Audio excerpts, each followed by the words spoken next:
Veja só, pessoal, deputado Nicolas Ferreira responde Frank. Exatamente isso, pessoal.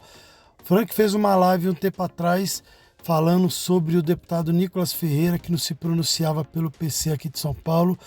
E Nicolas Ferreira responde, pessoal. Exatamente isso. Então eu já peço, pessoal, antes de eu mostrar esse vídeo, deixe seu like, pessoal. Muito importante pra gente. As pessoas não deixam like. Isso faz muita falta. É o que faz o nosso vídeo alcançar mais pessoas e o nosso canal crescer, pessoal. Sabe que vídeos como esse a plataforma não divulga, como eu sempre falo, porque quer te manter na bolha. Então eu dependo de vocês para continuar meu trabalho aqui, tá certo, pessoal?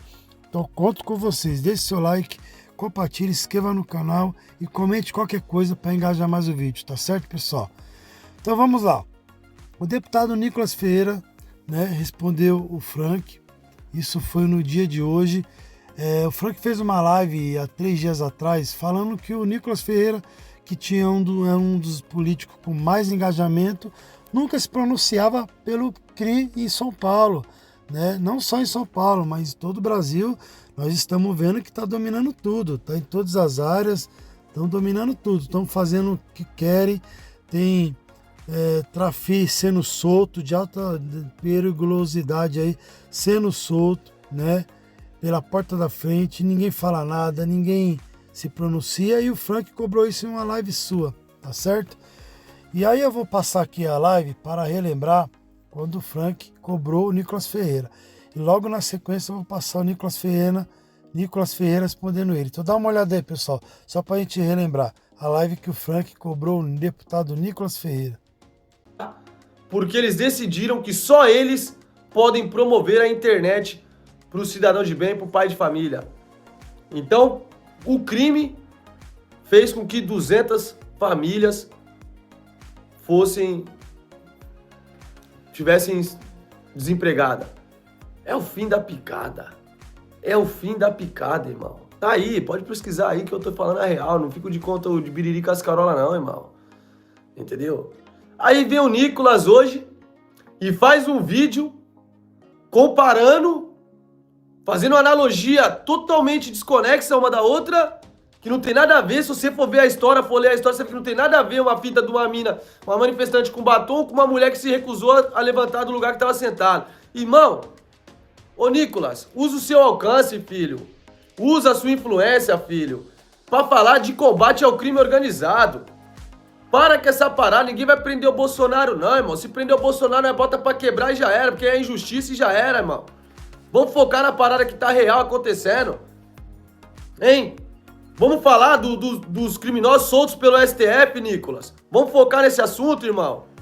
Vamos focar da aliança. E que isso reflete no partido do PT. Vamos focar nisso daí, Nicolas. Vamos focar que os criminosos estão oprimindo o pai de família, o morador de favela, obrigando ele a usar a internet do crime organizado, a comprar o bujão de gás. Vamos falar da lavagem de dinheiro que é feita através desses cantores de funk, que além de lavar dinheiro pro crime, influencia a mente do jovem. Vamos falar sobre isso, meu filho. Eu acredito em tu, não tô contra você não, moleque. Entendeu? Não tô contra tu não. Acredite que se você tiver um pouco mais de culhão, você pode ser um foda de um presidente aí, mano. Mas você tem que ter posicionamento, irmão. Tem que ter medo de ser lacradinho, não.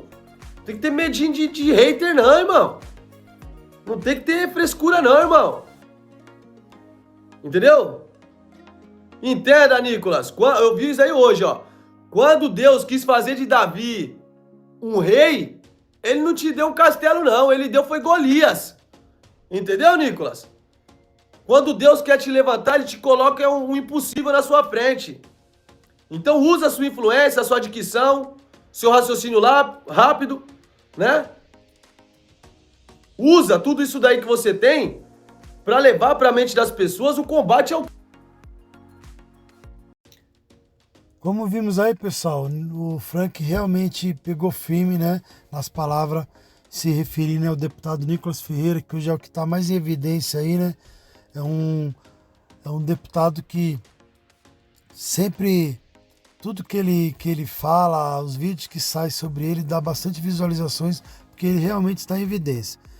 E é mais que comprovado, pessoal, que muitas pessoas, muitos políticos, muitos policiais acompanham, assistem a live do Frank.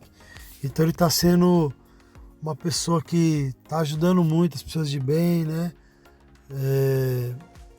Molecada que está caindo pro mundo errado. Então, creio eu que o trabalho dele está sendo bastante importante aqui na internet. Agora, pessoal, quero passar, né, a resposta do deputado Nicolas Ferreira. Olha que importância. Como mesmo o Frank falou, eu nunca vi o Nicolas Ferreira falar sobre o crime organizado. Realmente eu nunca vi, especialmente o PC e o CV lá do Rio de Janeiro, eu nunca vi. E realmente no vídeo que eu vou passar aqui para vocês, ele fala e ele dá um destaque, falando que realmente ele não fala muito sobre isso porque ele não está com a caneta. Então assista com bastante atenção, pessoal, que realmente eu creio que foi a resposta para o Frank, tá? Porque eu nunca vi realmente o Nicolas Ferreira falar sobre esse assunto. Então fica até o final e comente aqui embaixo, tá, pessoal? Comente aqui embaixo o que você achou. Agora fique com o vídeo do deputado Nicolas Ferreira. O brasileiro acostumou a estar em guerra. E a nossa bandeira fala ordem e progresso. Mas não tem como atingir isso sem paz. E o brasileiro, ele não consegue atingir nenhum outro direito, como segurança, transporte, saúde, senão a paz. Hoje, nós estamos em um país que basicamente se tornou um narco-estado. Se você duvida de mim, vai até o Rio de Janeiro e fale mal do Comando Vermelho. Vá até São Paulo e fale mal do PCC. Eu só não falo mais dessas organizações aqui, porque eu não tenho a caneta para poder enfrentá-los. Eu só não falo mais dessas organizações aqui, porque eu não tenho a caneta para poder enfrentá-los. Mas quem deveria enfrentá-los, que é o Poder Executivo, que tem o orçamento da segurança na mão, como, por exemplo, o governo Lula, ele aplicou somente 10% do Fundo de Segurança para o combate ao crime.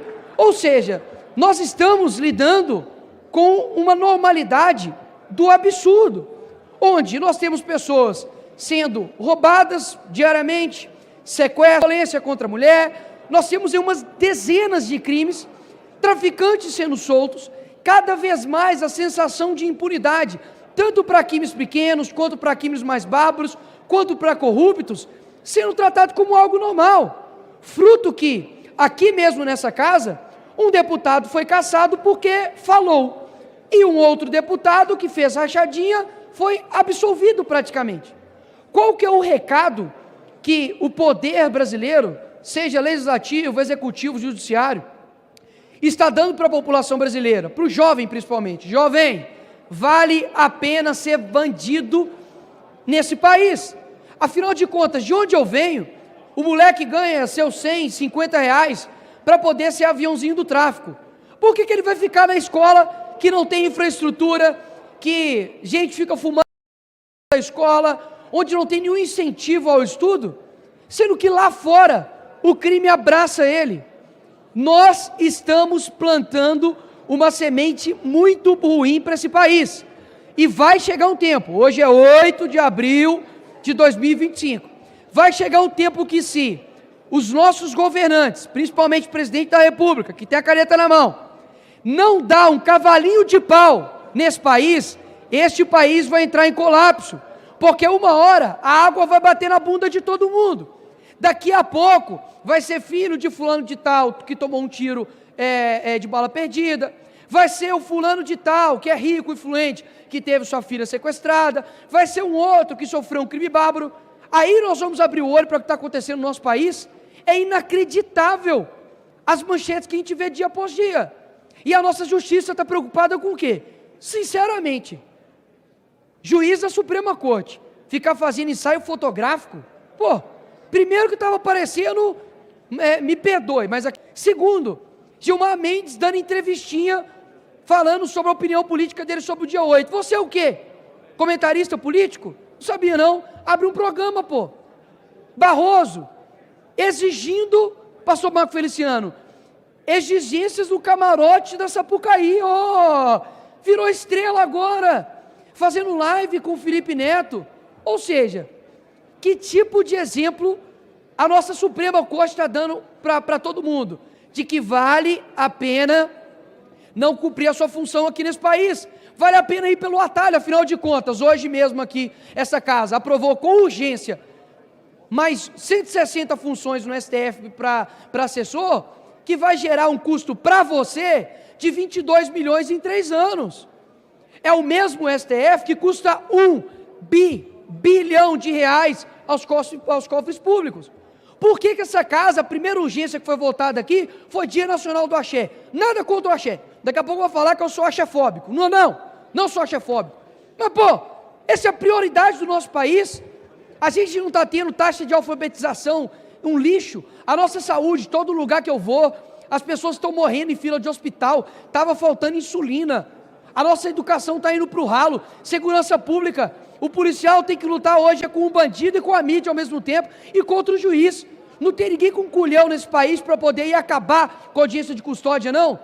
PEC de segurança pública, mandaram para cá, uma tragédia, simplesmente colocando como se a polícia de governo, na verdade de Estado, se tornasse uma política de partido político. Que loucura é essa? O que vocês estão fazendo com aqueles que saem todos os dias para poder defender a sua vida? Agora, você chega na audiência de custódia, e aí, como você foi tratado? Você está bem? O policial, a algema estava muito presa. Escuta, brasileiro não aguenta mais a impunidade contra criminosos. Vagabundo tem que se ferrar e ponto, acabou. Ai, mas teve boas condutas, parabéns, uma palma e meia para você. E pior, tem pessoa que quebrou estatais nesse país, pessoas que destruíram patrimônios nossos em termos financeiro, e que hoje é presidente da República, que hoje é ministro de Estado. Ou seja, se eu sou um jovem que não tenho nenhum norte, nenhum princípio, não tenho nenhum sentido de vida, eu também vou para o caminho do crime. Vai que eu viro presidente, vale a pena, não é não? Mas é claro que eu não vou escolher isso, porque afinal de contas, a gente tem um país a prezar. Só que olha aqui o que eu estou falando, o brasileiro está ansiando por um Bukele, lá em São Paulo mesmo, Derrite está botando para torar lá. Eu não tenho dúvidas que o primeiro candidato à presidência que falar, pessoal, vou falar uma coisa para vocês, saúde é importante, educação é importante, tudo isso aqui é importante, mas para ter isso tem que ter paz. O brasileiro não tem paz um segundo para fazer absolutamente nada. São Paulo é a capital dos carros blindados. Se você tem dinheiro nesse país de forma justa e séria, sabe o que vai acontecer? Primeiro, o Estado vai arrancar 27,5% seu, depois vai te lotar de imposto e você vai ser o verdadeiro preso. Porque você tem que colocar a câmera de segurança na tua casa, você tem que andar com segurança, você tem que blindar o seu carro, enquanto o cidadão comum, ele não pode ter o porte de arma, ele não pode se defender. Se alguém hoje entrar na tua casa, o que você faz? Você no máximo vai pegar um pão velho que está lá e vai tacar na cara do cara. Você não consegue fazer nada. Enquanto isso, ministro do STF anda com segurança armada, tá? Não é com livro e com poesia, não. Ah, vou te roubar. Aí começa a ler, Luiz Camões. Não tem dessa. Ele simplesmente tem um plano para esse país. Ou seja, o que eu estou falando aqui é para você aí que está me ouvindo, tira seu tempo para poder assistir um vídeo, e eu não subestimo o poder da nossa comunicação e da nossa voz. Sabe por que eu não subestimo? Porque se o mal, ele chegou ao poder, de duas uma, ou eles são muito melhores que nós, ou nós somos piores do que eles. E eu não acredito que as pessoas vão continuar tomando as mesmas decisões para esse país. Eu espero que um dia o bem seja tão maior do que o mal, que se o malandro soubesse que era bom ser bom, o malandro seria bom só de malandragem. Eu espero que um dia chegue isso no Brasil, de que, por exemplo, você chega para deputados e fala, meu amigão, deixa eu te falar uma coisa, não precisa fazer mais sacanagem com emenda não, você vai ter a tua emenda para você trabalhar, porque quando o hospital está funcionando, sua cidade está funcionando, a segurança está funcionando, tudo funciona, você não precisa fazer sacanagem. Tem ministros de Estado que realmente sejam técnicos, tem pessoas no judiciário que realmente façam justiça, é isso que a gente anseia, mas não tem como ter isso sem paz. Ou seja, a primeira coisa que esse país precisa fazer, esse Congresso precisa colocar como prioridade, presidente da República precisa colocar como prioridade, chama-se paz. E paz, muitas das vezes, se alcança com guerra. Pode ter certeza, a primeira pessoa que falar isso em público e se candidatar vai ser presidente da República, porque o povo está de saco cheio e não aguenta mais esse país que é dominado por uma gangue, por canalhas e que envergonha o nosso tão suado povo brasileiro. Obrigado, presidente. Obrigado.